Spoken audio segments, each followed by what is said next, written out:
Hi, welcome to Reimagining Wellness and Wine.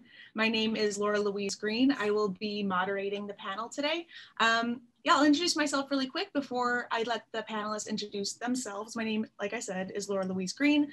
I am a licensed professional counselor from Chicago, Illinois, and I'm the founder of a company called Healthy Pour, where we focus on research and education around mental health within the hospitality industry. I also work for Winebow, which is pretty cool. So I have this nice little step into each world as a mental health clinician and a beverage professional for a wine company. So I'm really excited to be here. Very excited about this panel. This is a very important topic, as you know, all of the panels are within this conference. So yeah, let's get started. So I will let you all introduce yourself. Let's start with DJ. Hi, my name is DJ Watson. I'm a family therapist in Chicago, Illinois.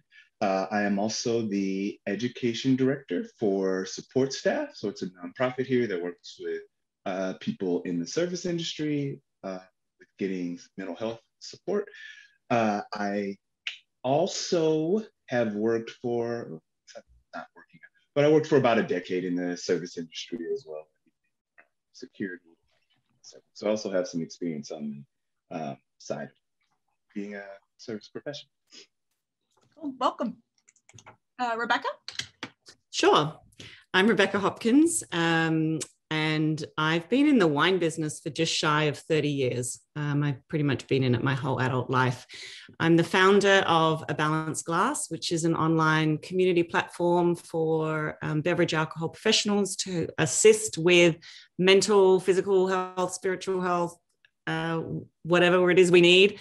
Founded that in 2018. Like Laura, I also work in the wine distribution business with Folio Fine Wine Partners. So I have this dual role in the beverage space and also really in this community wellness space. So yeah, it's exciting to be here. Thank you. Thank you for being here. Keyatta? Hi, my name is Keyatta Mincey-Parker. I'm a Liberian-American bartender based in Atlanta, Georgia. I have been bartending for 18 years, but due to the pandemic, I've recently been furloughed.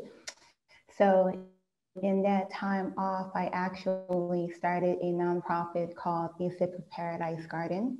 It is a 501(c)(3) registered business in the state of Georgia. It is a bartenders only community garden. We have 45 plots. I have a bunch of people because I'm full. And I wanted to create a space that my friends could do what they wanted to do with me. I really just wanted to be with my friends. So it turned out to be a really fun and exciting thing. So that's what I'm doing right now in the time when I am really not working per se, but this is work, so it's fun. Yeah, this is good work, right? It feels good to be doing this work. Well, you know, it's weird because people tell you you're working, you don't physically go somewhere to an office and close it and all these different things. So it's that perception, and it kind of shames you. But if you say yourself is work, you know, people have to respect the fact that you're working. It's work. So. Okay, I wasn't going to go there, but let's dive in this space a little bit. Let's talk, like, we can talk about work, because I think. Yeah, no, I'm going to go there. When we talk about the well-being space, right? You know, when we talk about what wellness is, what well-being is, that's a big word that covers quite a lot. Like, I look at DJ, who does a lot of looks at relational wellness and mental health wellness. I work in mental health workspace wellness. You know, Rebecca works with workspace and balance, you know, within a mental health and well-being context. You work very much, it seems, very much with community and providing resources for your community and stuff. So well-being encompasses a lot of things, but you just said something that I think is important about work and shame, and in that well-being of the definitions of what work are, right? We work in an industry where we work with wine and beverage and spirits. Those are things that should bring a lot of joy, intimacy, love, celebration, you know, and I think that with that, there can also be a little bit of a blurred line of what is work, what is play, what is spilled over into work and play. So can you speak a little bit to that and the whole like closed door piece of what work is? So it's one of those things people always romanticize or glamorize bartending because they think or they demonize us because they think all we do is drink, get drunk, and do these different things. That's just one component of the job. So it's funny that people come in with a perception, but when you come across bartenders and you get to know them on another level, we're just like other people. We have other interests to do other things. And I don't know, I think the more you vocalize and say to yourself, I think it's like you're telling yourself, hey, I'm important, I'm doing this, you know, I think you can kind of change the perception people may have. But it's, I mean, I'm also in Atlanta, I have a lot of old aunts and a lot of old people that think, oh, you just do this, and oh, how many drinks have you, trying to count your drinks and stuff. So, you know, you kind of run into that. I hope I answered your question. I tend to ramble, so you got to reel me in. No, you're doing great. And I think you did. It's, you know, like I said, talking about wellness and well-being is a really complicated subject, and our relationship with the work that we do, especially because this is a conference about, we're gathered here because we share a similar occupation and a similar workspace, even though it's throughout different companies. It's likely that that is something that a lot of people struggle with, is, you know, different stigmas and shames of working with alcohol, you know, some of the lifestyle that comes with it. Rebecca, I'm interested in your thoughts around, and I know there's a lot of them, so interested in your thoughts around, you know, balancing work, not just work and life, you know, because I'm a firm believer that we should be figuring out how to insert work into our lives instead of inserting lives into our work. But I'm curious about your thoughts around balancing the joy and fun that comes with working in the wine and spirits and drinks industry and hospitality industry in general, with maintaining professionalism and, you know, a sense of work versus play versus care, you know, those. Yeah. And I think it's, oh goodness. All right, let's try to break this down. So, Jesus. The first thing I think we have to recognize, right, is in early 2020, health and wellness was kind of in the Maslow's hierarchy of needs, all about aspiration, right? There was turmeric freaking rainbow lattes and the latest, greatest thing you needed. And if we fast forward through the pandemic, like health and wellness is safety and functional health. So, you know, we've kind of dropped down in the hierarchy of needs, right? Now it's physical health and to stay well. And so I think that the conversation in and of itself has changed quite a bit. The part of the alcohol industry, which is really kind of what we're all in, is this, to your point, these kind of blurred lines, right? Between you work hard, you play hard, you work harder. And part of our community is, you know, we're hospitality service orientated people for the most part. You know, in the wine sector or in both sectors, actually, you also obviously have the production side, right? You have distillers and viticulturalists and winemakers who are also, you know, they're very much part of this conversation. But those blurred lines often come because we're gathering when we are in that kind of front end of the industry, right? Whether it's service, whether it's like the creative process of making wine or making distilled spirits or beer. And so a lot of that has an underlying community gathering. So as community kind of self-selects, right, behaviors or attitudes or values will self-form in some way. So when we start to get into shame, judgment, not fitting in, you know, not being okay, how do we deal with people that are not okay, starts to get, you know, it's really telling in our industry. And it's part of that a lot of people struggle with in terms of the shame of, you know, either having the kind of roles we have, you know, particularly if those of us have relatives that have struggled with alcohol, or have, you know, we've had family units impacted by the social impacts of alcohol. There's a lot like that goes on in our heads around, you know, can I continue to get up every day and do the work? Is my environment supporting my overall wellness? What is my concept of my own health based on my ability to cope or to thrive? And I think that's a discussion really that COVID has forced us all to start to have and start to look at, because it's completely disrupted whether it's our communities at work, whether it's our workplace period, you know, maybe it doesn't exist anymore. And really turning the lens back on ourselves to say, holy crap, you know, how are we going to not only look after ourselves and be still in community and demand more from our industry leaders to help us, you know, to help support us. So, you know, yeah. So what I'm hearing a lot around this from both of you, and this is, I think, where I want to bring you in, DJ, is a sense of belonging, right? That really we're all searching for this sense of, I mean, as human beings, certainly, but as communities, we're looking for belonging, right?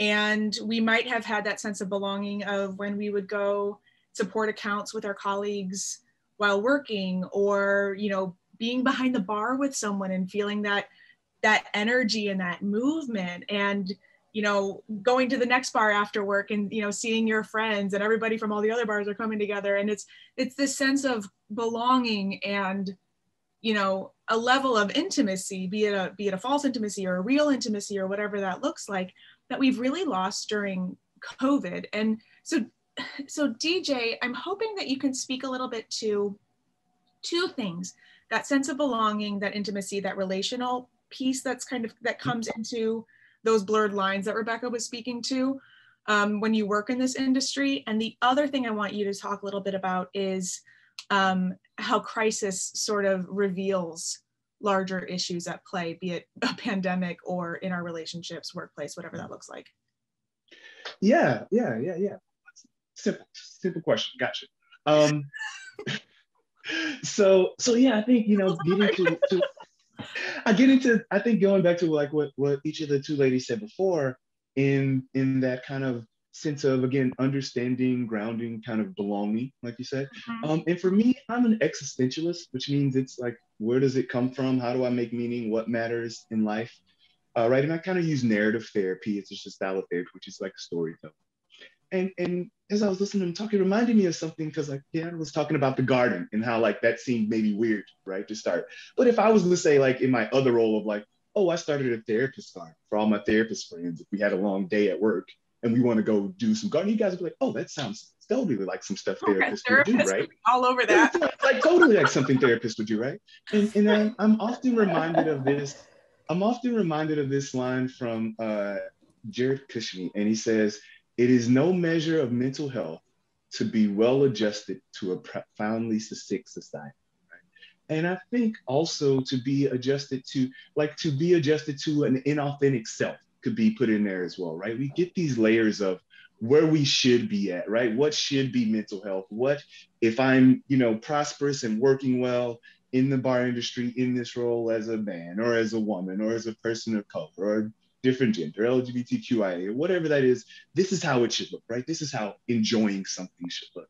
And we all know on the surface that reaching that level of quote unquote enjoyment, right? The outside level of expectations doesn't bring inner peace, right? We know people at the height of acting, community, society, politics, who are miserable. They have everything you want to check off on the checkbox and they're still miserable. And so, yeah, I think it's going back to those things like Rebecca and Keyatta was saying of like, how do I find what's important to me and then create some balance in life with that? Because, you know, my aunts might say you shouldn't drink and my friends might say we should drink every night. And I got to find some balance. You know, it's not necessarily agreeing with either one of them all the time, but it's about figuring out what's right for me. Yeah, I want to drink on the weekends and I still want to garden on Sundays with my family, right?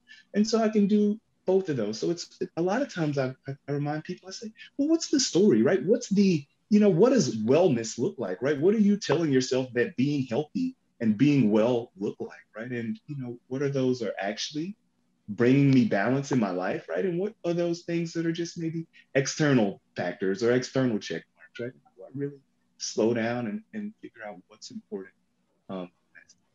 I don't know if I answered the second question. Oh, well, no, you did great.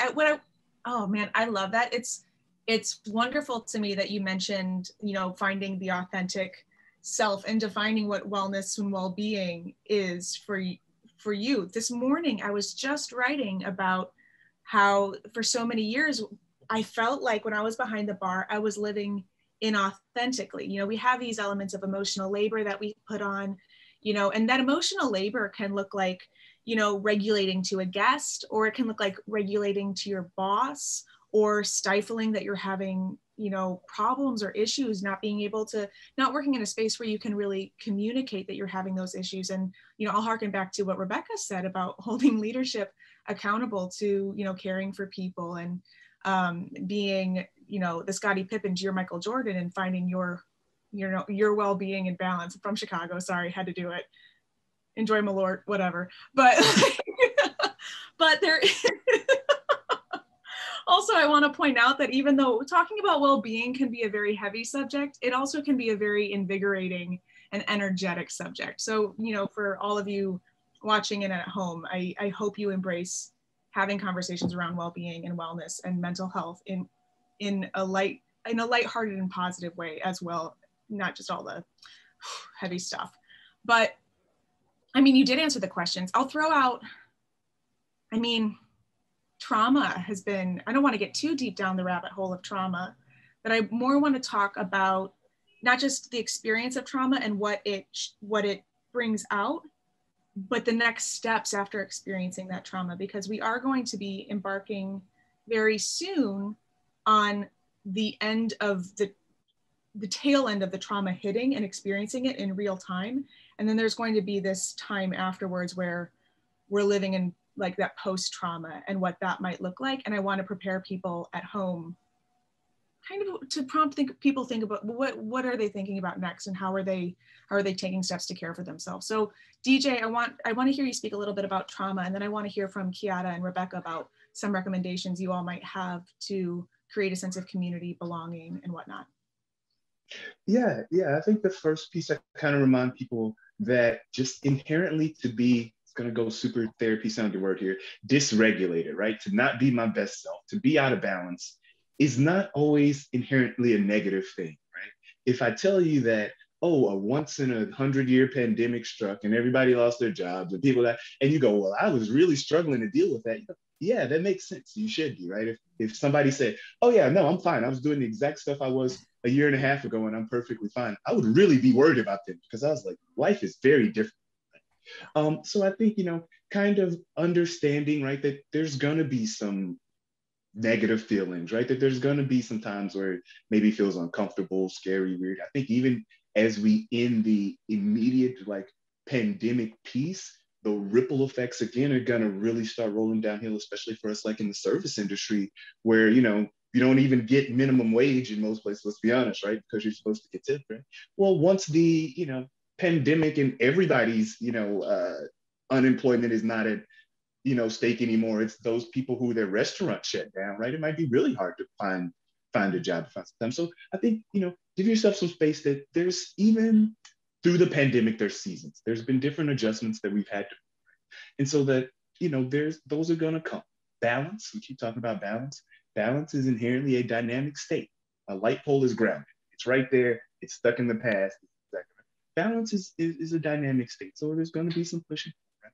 That there's going to be some more obstacles as this comes. And then I think, addressing to see what kind of supports are most helpful for me, right? That might be friends or family. That might be, getting involved, starting a nonprofit, like some people on the panel, right? That might be, doing some therapy. That might be doing some other things, right? But again, how do I start looking at those things that are most helpful to bring balance into my life? Because for better or worse, we've had a chance to reset. And so each and every person is given a real good chance to look at who I am authentically and what's important to me, right? Is it, being at this job, or is it the money? Is it, seeing my family, or is it keeping them safe, right? Like we've got to really talk about a lot of really difficult stuff. And so, as we come out of this pause, right, it's going to be difficult. Things are going to be different. How do I try to align myself to be more authentic, right? All of a sudden I maybe don't have that specific job and I can start a nonprofit now, or I can do it. how do I align myself to go to the place that's gonna help me get more balance and give me supports there? And I just try to like jump back into my old life or pick up like it was or expect things to go back to me because it is gonna be. So give yourself some grace and It's like not to I guess I'm quoting like Pocahontas, but like you can't step in the same river twice, like you can't. Things are different now, and it does.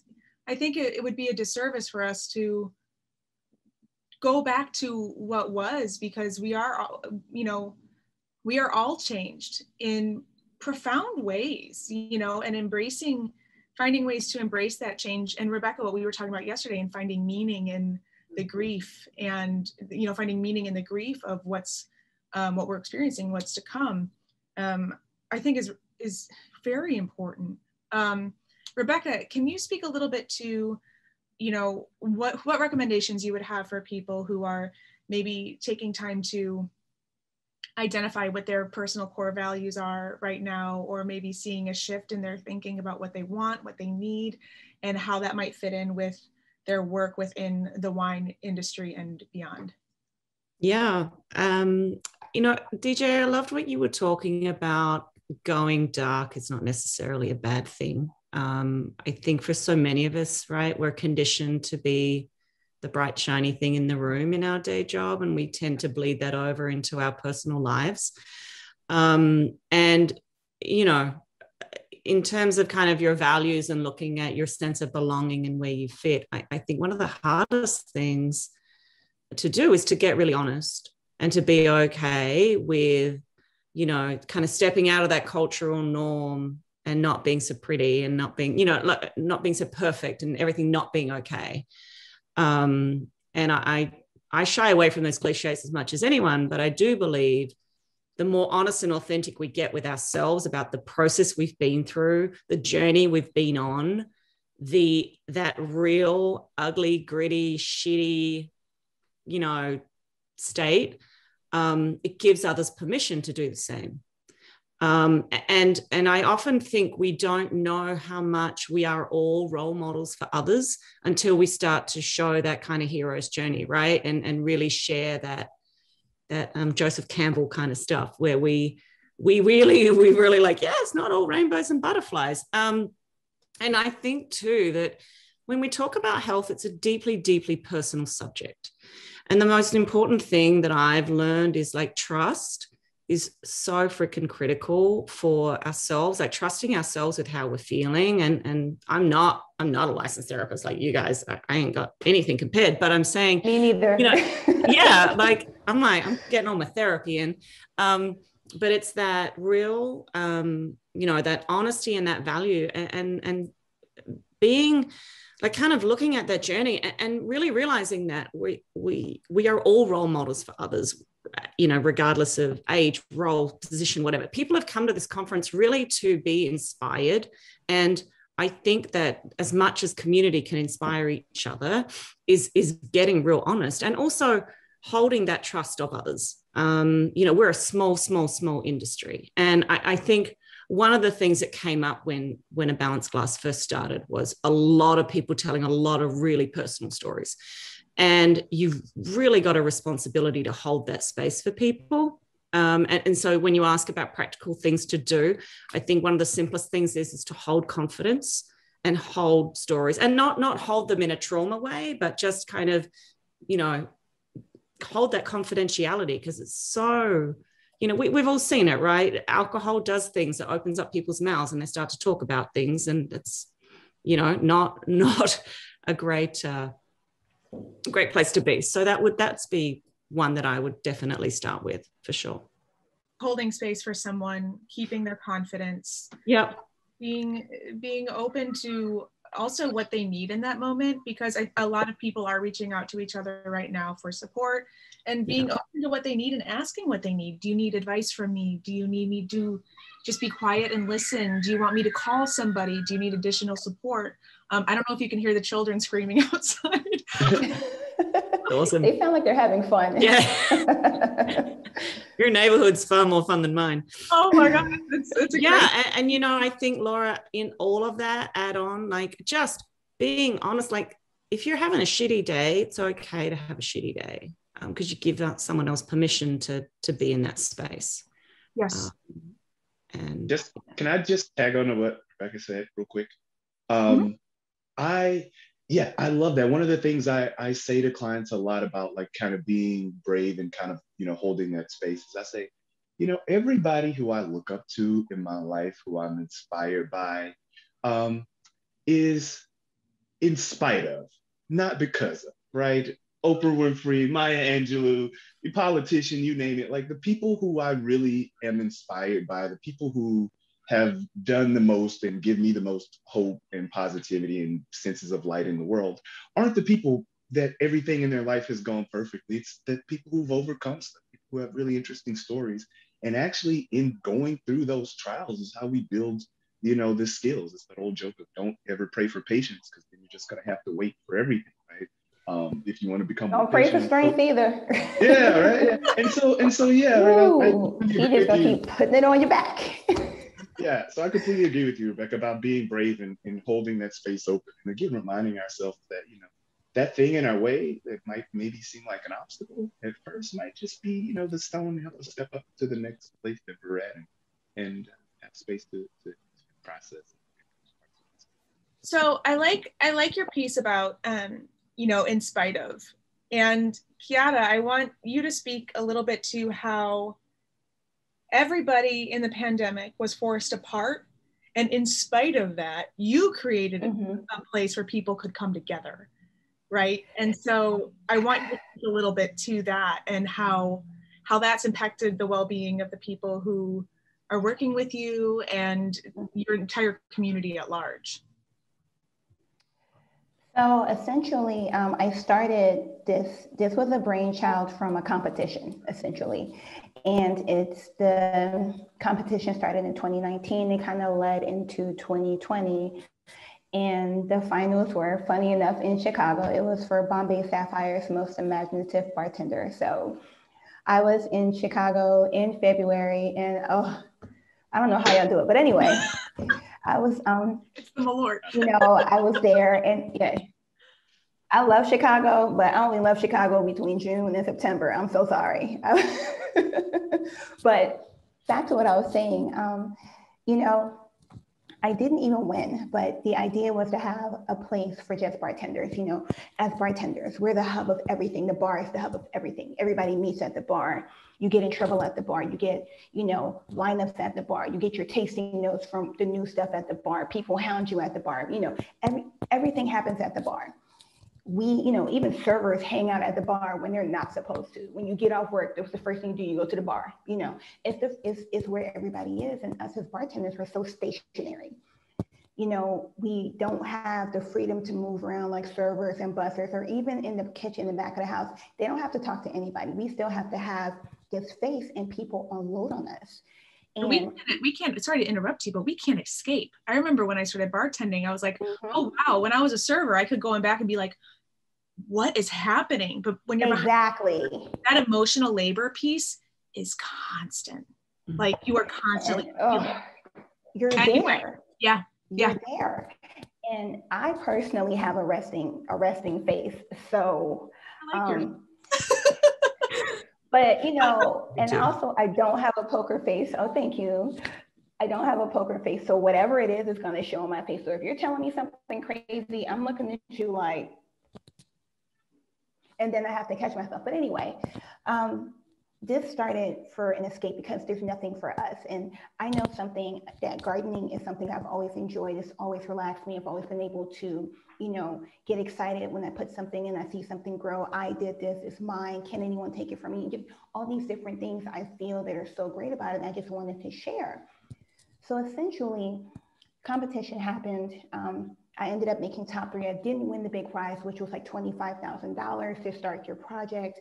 And so I came home and I was like, you know what? But when I came home, I already had a team. I already had a lot of things in play. But I was like, you know what? Let me just take time and plan. I'll take time and plan. I know Bombay Sapphire is probably going to have me traveling because I came so far in the competition. I was the only woman of color in this competition, and I knew it would be a face. So I had kind of planned to sit it back. And then I came home, and then 2 weeks later, the pandemic happened. And I was like, okay, this might be a little hiccup and everybody will be fine. And nobody knew what was happening. So I was like, okay, I'm not sure what's happening. And then next thing you know, I get a long email, unfortunately, with the regulations, state of Georgia, this, and everybody was laid off. Well, at least my job was laid off. So, okay, first thing I did was like, I had this huge meltdown.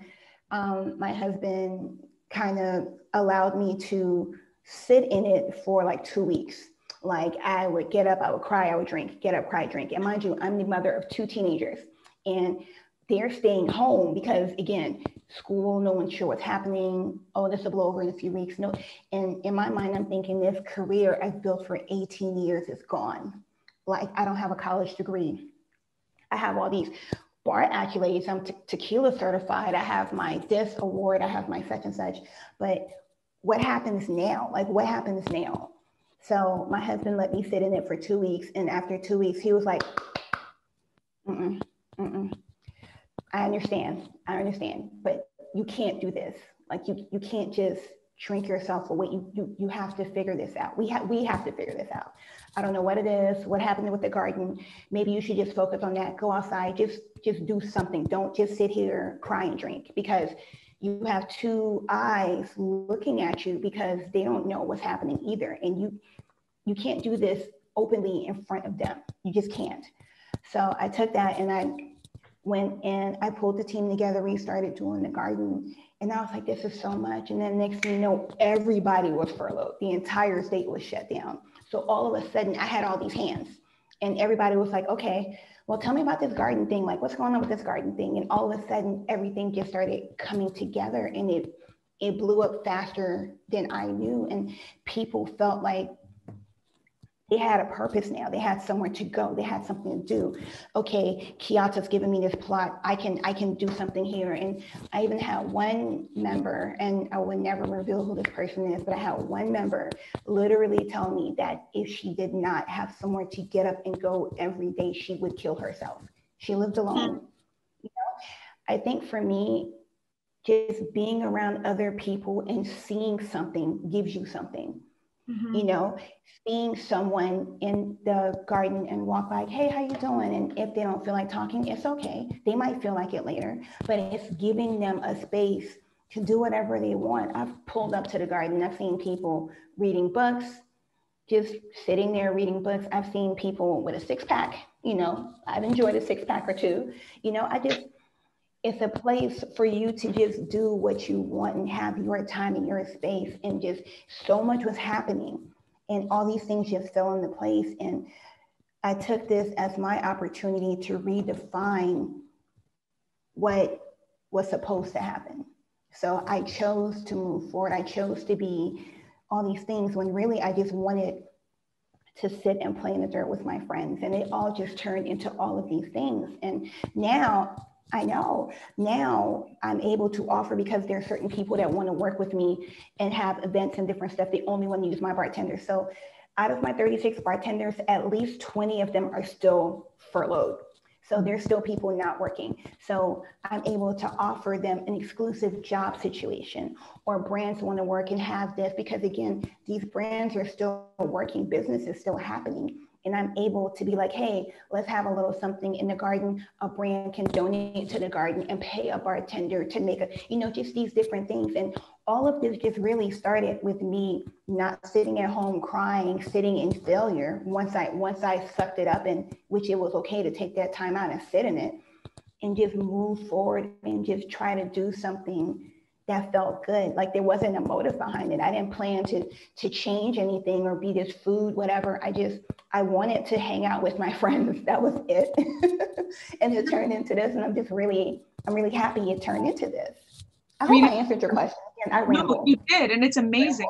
And no, you don't. You do great. You do great. All y'all are like, oh, I ramble. I'm like, no, I love it. Don't stop. But I want to highlight a few things that you said.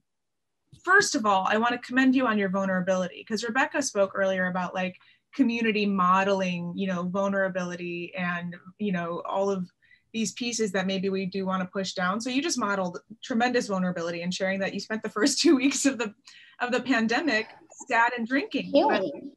Oh my God. Beginning part of I mean, and gosh, looking back, it was like, oh my, like what, I mean, I live alone too. So I'm like, what am I going to do? What is the next time what's the next time that I'm going to be touched? Like, you know, stuff like that. But the other thing that I want to highlight, and I'm sure that DJ, you know, because I've learned this from you, DJ, is I want to commend you for sitting in your feelings, you know, and taking that time to sit in your feelings, explore them, you know, spend time with them, not necessarily even try to push them away, you know, and then once you hit the point that you felt that you were like brooding in them, you found something else. And it's important, I think, to acknowledge the hurt and the fear and sometimes the loneliness and those feelings that might be challenging, you know, take them and then say, okay, what has to happen? Because essentially what's happening is that you're experiencing a conflict of, I don't have this, I'm feeling this, but I need this. And that's where innovation happens. That's where creativity happens, you know, and that's where change happens, you know, is sort of living in that duality. You know, there's a need. So how can I use that, accept both pieces at the same time, and then build something from it, which Rebecca, we were talking like, that's what healthy poor is. That sounds to me, that's what a balanced class is. Yeah. You know, DJ, do you have anything to add to that in the feelings bit? No, I think, again, really great job of like being vulnerable. I really love that. Again, you know, with me being kind of a narrative existential person, right? It's all about making meaning. And yeah, right, in that story of, you know, is this an obstacle or is this an opportunity, right? I joke all the time, my favorite story of triumph, perseverance, and overcoming ridiculous odds are the Three Little Pigs. Because if I was that first little pig and I left my parents' house finally, I scraped up enough money, I was 18, I built some little one-room studio hay shack and it got destroyed and some guy showed up stalking me. And I was like, I'm gonna move to a bigger house with my brother and there'll be protection and we'll be safe. And then it got knocked over and that guy showed up stalking me again. I'd be like, well, God has told me that this is not the place for me. I should have never left home. I should have, but you know, in the end, you know, it's very hard in that moment to say, actually, you know, this is the triumph that's going to give me the skills to like actually move to a 3-story brick unit with my brother. And now I know how to do bricks and build wood houses and we're going to start a contracting business. And right, like it's super hard when everything's falling apart to be that, you know, that balance, right? And be able to view the story from that. So again, yeah, it did a really good job of saying, you know, what's important to me, right? Again, the way I'm going to get that is going to change, but connection, community, and basically kind of what I heard you say is almost, you know, you probably would have never done it without it, but you not only created an event space, but you created a healthy space for processing feelings and emotions, for connecting outside, for connecting with people, right? You removed the bar and replaced it with the garden. And in that, you get all the benefits that you get from a garden, right? As well as all of the connection stuff that you get, you know, from that community. So again, right? It could have been, oh my goodness, I have all these skills. I don't know what to do next. And now you're turning it into like people are using the venue to make drinks and you're using those connections and all those awards to get people sponsored and help people find work. So again, have the tools and skills, just being able to get out of that narrative, get out of that place of, you know, stuck in that story. Really good job. DJ, getting out of that narrative, you know, and I think we're at time, which I think we could all probably keep talking for like 2 hours. Like there's so many other things Definitely. That I want to, you know, like I want to keep like combing through so many facets of this topic. But, you know, I think when we talk about wellness, I'll close on this, but when you talk about wellness and well-being within the hospitality industry and within the wine industry and drinks industry at large, there isn't a one-size-fits-all piece. You know, I hope that people watching at home are leaving with things to think about. What do I need? What do I need from people around me? What do I need from my workplace? You know, what do I need from my partner? What do I need to change in my life? You know, being able to maybe be inspired, I hope, by this conversation in a way that is helpful so that you can create what your own narrative, what your true authentic narrative is, so that you can live your best life. So thank you to all three of you. You're fantastic. This is incredible. And yeah, enjoy the rest of the conference. Thank you. There we go. Yeah.